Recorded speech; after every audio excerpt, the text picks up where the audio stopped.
Awali ya yote ningependa kumshukuru Mwenyezi Mungu mwingi kwa rehema na kutuwezesha kujumuika hapa leo hii tukimwenzi mpendo wetu marehemu Mheshimiwa William Vangimembe Lukuvi. Mheshimiwa Rais, kwa niaba ya familia ya marehemu Mheshimiwa William Vangimembe Lukuvi, ningependa kukushukuru kwa dhati kwa upendo wako na wema wako kwa baba yetu. Umemwamini kuwa waziri wako na ukamteua kuwa mshauri wako katika masuala ya kijamii na kisiasa. Familia yetu chini ya mama tunakushukuru sana. Vile vile ningependa kutoa shukrani za kipekee na za dhati kwa serikali yako na viongozi wote wa serikali kwa kuungana nasi katika kipindi hiki kigumu. Uwepo wenu umetupa faraja kubwa sana na umetuheshimisha sana kama familia. Kuanzia mwanzo wa msiba mpaka sasa, serikali yako imetushika mkono, imekuwa nasi bega kwa bega. Upendo huu tutaukumbuka daima. Pia tunawashukuru baba paroko na mapadre kwa mahubiri mazuri, ushauri na faraja mliotupatia katika ibada hii. Mheshimiwa Rais, ningependa pia kutoa shukrani za dhati kwa wananchi wa jimbo la Isimani kipekee, wananchi wa Idodi mahali alipozaliwa na kukulia baba. Shukrani kwa Chama cha Mapinduzi kilichomuona baba yetu tangu akiwa mdogo, kikamwamini, kikamlea na kumpa nafasi katika nyadhifa mbalimbali. Tungependa kuwashukuru pia madaktari na wauguzi, pia ndugu, jamaa, marafiki, majirani na wote walioguswa na msiba huu wa mpendo wetu na kufika na kujumuika nasi kwa wingi wenu. Vile vile kwa kila aliyeshiriki kwa namna yoyote kwa michango ya hali na mali, tunasema asanteni sana. Kiukweli msiba huu umekuwa ni mshtuko mkubwa na fumbo kwetu sote.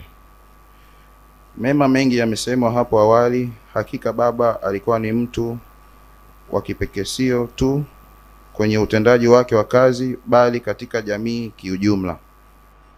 Kwa wengi hapa tulimtambua marehemu Mheshimiwa William Vangimembe Lukuvi kama kiongozi, waziri, mbunge, jembe na mshauri jemedari katika siasa.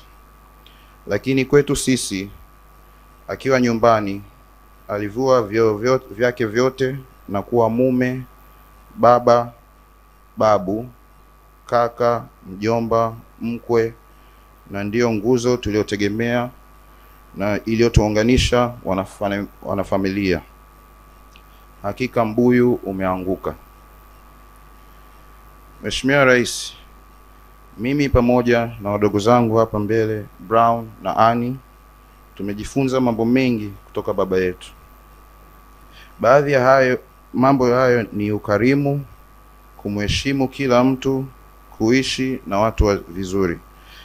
Lakini la mwisho na lenye umuhimu ni kuwa mchapakazi, ambapo hili baba alituonyesha dhahiri kwa vitendo. Katika utumishi wake, baba yetu alikuwa yuko tayari kutumika nchi yake siku yoyote na muda wowote, na hii ni sifa alinyonyesha sote hadi siku umauti ulipomkuta. Mheshimiwa Rais, nakumbuka baba alikuwa akiniambia, ukipewa nafasi ya kufanya kazi, hakikisha unatumia nafasi hiyo vilivyo kwa kuchapa kazi na kuzitekeleza kwa uaminifu na kwa juhudi zako zote. Hivyo ndivyo utaweza kuaminika kwenye jamii na kufungua milango mingine zaidi maishani. Pia nakumbuka tangu tulivyokuwa wadogo alikuwa akisema usichoke kujifunza Usipojua au kuelewa jambo, uliza, kwani kuuliza sio ujinga. Usifanye vitu kwa kukurupuka. Hakikisha una research, uliza maswali yote utakayoweza kabla hujafanya maamuzi. Ukiwa na jambo lako, na sisi sote tunajua hapa na familia, ukimfuata baba kumshirikisha, ni lazima uwe umejipanga kweli kweli, maana atakupiga maswali kushoto, kulia, juu, chini mpaka unajiuliza sasa, mzee, haya maswali yote yanatokea wapi? Na hii jambo tutaweza? Lakini funzo hili limetufundisha na kuimarisha mtazamo wangu na sisi sote, na jinsi ya kuenenda jambo lolote kabla ya kufanya maamuzi, ambayo imetusaidia hadi kwenye kazi zetu na kutufikisha hapa tulipo leo. Pamoja na yote haya, funzo kubwa tuliojifunza kutoka kwa baba yetu ni upendo. Baba alikuwa anaonyesha upendo mkubwa sana kwa mama yake, kwa watoto, kwa mama yetu, mjukuu wake, mkwe, bibi na ndugu zake wote. Upendo ndio ilikuwa somo kubwa kuliko lote baba yetu alituonyesha. Tunamshukuru mama yetu Jermina Lukuvi kwa kukumbali baba yetu, mume wake, ambao kwetu amekuwa baba bora. Mama, ulijua kutuchagulia baba mwema. Asante sana. Mungu akupe faraja mama yetu. Tunaendelea kumuomba Mwenyezi Mungu atupe nguvu katika kipindi hiki kigumu, matumaini, subra, na tuongoze katika kuendelea yale mema alitotuachia baba yetu. Kwa mara nyingine tena, kwa niaba ya familia ya marehemu Mheshimiwa William Vangimembe Lukuvi, tunasema asanteni sana sana sana kwa upendo wenu, uwepo wenu na sala zenu. Mwenyezi Mungu awabariki sana.